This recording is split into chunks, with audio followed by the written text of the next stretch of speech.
Salut à toi et bienvenue sur le podcast Dans la tête de El Pape. Voici donc le deuxième et dernier épisode de ma micro-série où j'évoque mon évolution sur YouTube et mon arrivée chez Videmotard. Sans plus attendre, c'est parti, je te souhaite une bonne écoute. On est fin août et me voici donc à papoter avec des gars de chez Videmotard. Je sais, je les mets sur un genre de piédestal, ainsi c'est de simples potes qui filment leur aventure à l'Olympe des plus grands créateurs de contenu. En même temps, ils font des trucs que je n'oserais faire, mais pourtant, c'est vrai que ce ne sont que des amis qui se font plaisir. Car comme tu le sais, VDM, c'est partir entre potes à l'arrache dans la neige et se dire qu'on va juste passer un bon moment. Pour moi, c'est clairement débile. Bon, j'écris ces lignes à l'aube d'une hivernale avec ces doudingues. Ça me fait sourire de me souvenir de ceci. Rouler sur la neige, dormir dans la neige et passer une soirée au coin du feu, mais toujours dans cette foutue neige, c'est clairement pas pour moi. Non, moi, je préfère rouler 2 jours et faire quelques kilomètres autour de chez moi. Mais grâce à ce projet qui est de réaliser des vidéos sur mon plaisir de vivre la moto, il va falloir que j'essaye d'être un peu plus intéressant. C'est pour cela que j'aime dire que les promenades à pépère, ma chaîne YouTube, c'est autant une volonté de vouloir créer une vidéo que celle d'avoir une excuse pour me botter le cul à faire plus, à découvrir le motard qui sommeille en moi, l'aventurier endormi au creux de mes rêves. Mes petites vidéos me sortent de cette réalité qui m'oppresse chaque jour et elles me permettent de revivre encore une fois ces instants hors de ma monotonie. Même si moi, la monotonie, je l'aime bien et qu'elle m'apporte un certain réconfort. Les moments qui viennent briser ce calme et cette tranquillité me font le plus grand bien. Je ne me mens pas, sortir de ma coquille n'est pas facile, je dois me forcer, aller à contre-courant. Mais une fois que j'y suis, une fois l'aventure vécue, j'ai terriblement envie d'y retourner et de m'abandonner dans ce monde qui m'est inconnu. Bref, revenons-en à la publication du premier épisode de mon Tour de la Loire, mon Iron Butt ligérien. C'est juste après l'avoir vu que Mathieu m'a proposé une belle aventure, l'accompagner au rallye des Coteaux à Mauves dans le 07 en Ardèche. Au départ, je ne devais pas être seul, mais avec Sigalou. Dans ma tête, c'était l'orgie. Je ne savais pas du tout ce que j'allais foutre là-bas, à part peut-être faire quelques images pour une éventuelle vidéo. Ah, j'imagine qu'on va me filer des trucs, 2-3 conseils, ou qu'on va me demander de filmer des images pour VDM. Putain, ce serait fou. Ouais, enfin t'enflamme pas, hein, les types n'ont certainement pas besoin de toi, quoi. Finalement, personne ne pourra être présent. À mon grand regret, moi qui depuis quelques semaines m'étais mis en tête que j'allais rencontrer le créateur de VDM. Pas grave, je vais te dire. Je savais que ce rallye allait être une sacrée expérience, bien que je fus à 1000 lieues de m'imaginer ce qui m'attendait. Nous voici donc en septembre, le 4 exactement. Il est 6h du matin, la moto est prête depuis la veille, ainsi que les caméras. Faut que je filme beaucoup, faut que je sorte ma caméra, même si on me regarde.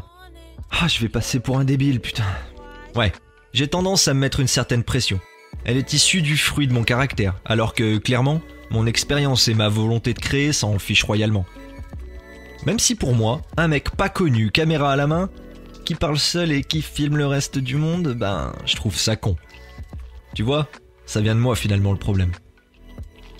Départ pour Mauves, rendez-vous avant 10h, car 10h c'est le départ de la course. Je débarque sur le paddock à 9h30, Mathieu est en cours d'essai sur les spéciales et arrivera un poil après. Il était serein, calme et souriant. Merde, c'est lui qui fait la course, c'est lui qui va rouler vite sur des routes rikiki où il ne faut pas se louper. Mais non, c'est moi qui stresse pour cette vidéo. Bon, remettons un peu les choses dans leur contexte. Je stresse, oui. Mais je ne me rends pas malade. C'est juste que j'ai 140 abonnés. Et là, je vais tenter de suivre un gars qui roule fort et qui devrait être le sujet d'une vidéo normalement bien foutue. Avec un poil d'humour et suivi par un peu plus de personnes. Donc si on... Non. En fait, non, rien. Je pense trop. Au final, tout se passera bien pour moi. J'aurais voulu être un peu plus à l'aise, plus sociable, mais surtout j'aurais voulu que Mathieu finisse ce rallye. Tant pis. Il n'y aura pas eu de bobo, et puis après tout, je peux peut-être le réconforter en lui sortant une vidéo bien foutue qui, pour le coup, sera son souvenir à lui. Mais avec un type qui intervient pour donner son avis en plein milieu. Ce fut une expérience immersive. En fait, je ne savais même pas à quoi m'attendre.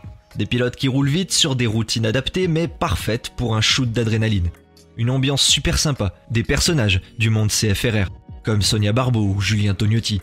J'ai découvert une bulle où Joe Bartim côtoie Coluche, l'arsouille avec beaucoup d'amour et de respect. À la sortie de cette vidéo, le monde du rallye moto m'a offert un super accueil. Toujours dans la même veine, plein de bienveillance et de sympathie. Mathieu a eu l'air ravi de mon œuvre, et la team VDM aussi aura accroché. Merde, c'est fou! J'ai fait kiffer les mecs qui me vendent du rêve d'habitude! J'ai eu le droit à une republication de leur part sur Facebook. J'étais comme un enfant devant un faux Père Noël un 24 décembre au soir. Sauf que les miens de Père Noël, ils ont de vieilles brelles et qu'ils les chevauchent comme bon leur semble. Roulant ainsi sur les rageux, pro-ci ou pro-ça, les moralisateurs et autres rabat-joie. Ils ont ainsi commencé à me dire que mon taf s'était nettement amélioré, me mettant inconsciemment une pression monumentale pour toutes mes futures vidéos. Et c'est là aussi qu'ils m'ont glissé que rejoindre VDM était une idée. Mais comme ça, sans plus. Je n'y croirais pas, même si je sabrerais le champagne dans le doute. Puis, un jour, une notif Facebook m'indique que j'ai été ajouté à un groupe. J'ouvre la page et là, comme si tout était normal, je suis invité à leur road trip bivouac dans le Dios. Incroyable, dingue, inimaginable. Je vais les rencontrer, je vais rouler avec eux, même bouffer et dormir avec eux. Mais non! Mine de rien, j'étais heureux et anxieux. Bah ouais, toutes mes craintes sont réapparues. Le fait de rouler en groupe, loin, sur 2 jours. Mais bon, c'était trop fou. J'avais même l'impression qu'on se foutait de moi. C'est comme rencontrer Lolo Cochet ou encore les gars d'Ice-Side. J'aurais rien à dire d'intelligent, mais je serais heureux. Le week-end fut mémorable. J'y ai fait la connaissance de Quentin, revu Julien, roulé avec Mathieu, passé une soirée avec Anto, Lucas et Julien. Mais aussi rencontré de sacrés artistes comme Fredo, Franck, Cyril et Alexis.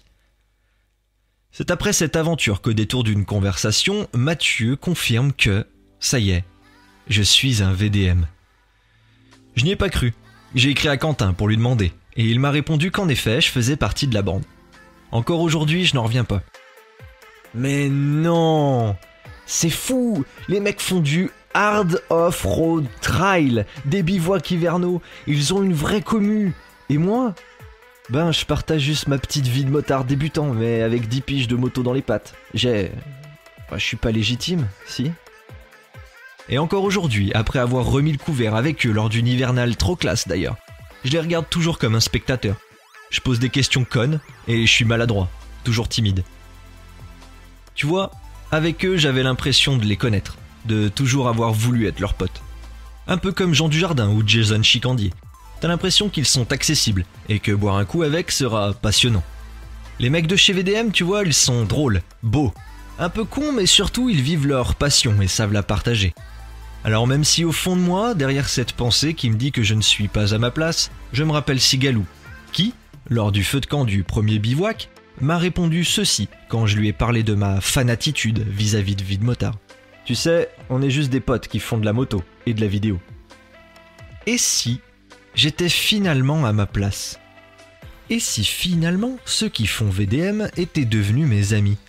Et si, ensemble, nous n'étions ni plus ni moins qu'une famille qui aime l'univers de la moto, la création vidéo et le partage? Et voilà, c'est la fin de mon 2e épisode et du coup de ma petite série consacrée à mon évolution sur YouTube et mon arrivée chez VDM. Alors voilà, c'était un bref résumé de tout ça. Je découvre le podcast avec ça, j'espère que ça vous a plu, que vous avez passé une bonne écoute. Moi je vous dis à bientôt pour d'autres projets, que ce soit aussi bien sur YouTube que sur Instagram en photo ou que sur Anchor, Spotify et du coup aussi un petit peu YouTube, je partagerai mes créations là-bas. En tout cas, merci d'avoir écouté et n'hésitez pas à me faire savoir si ça vous a plu ou si quelque chose vous gêne. Je vous fais des bisous, je vous dis à la prochaine, c'était El Pape, ciao.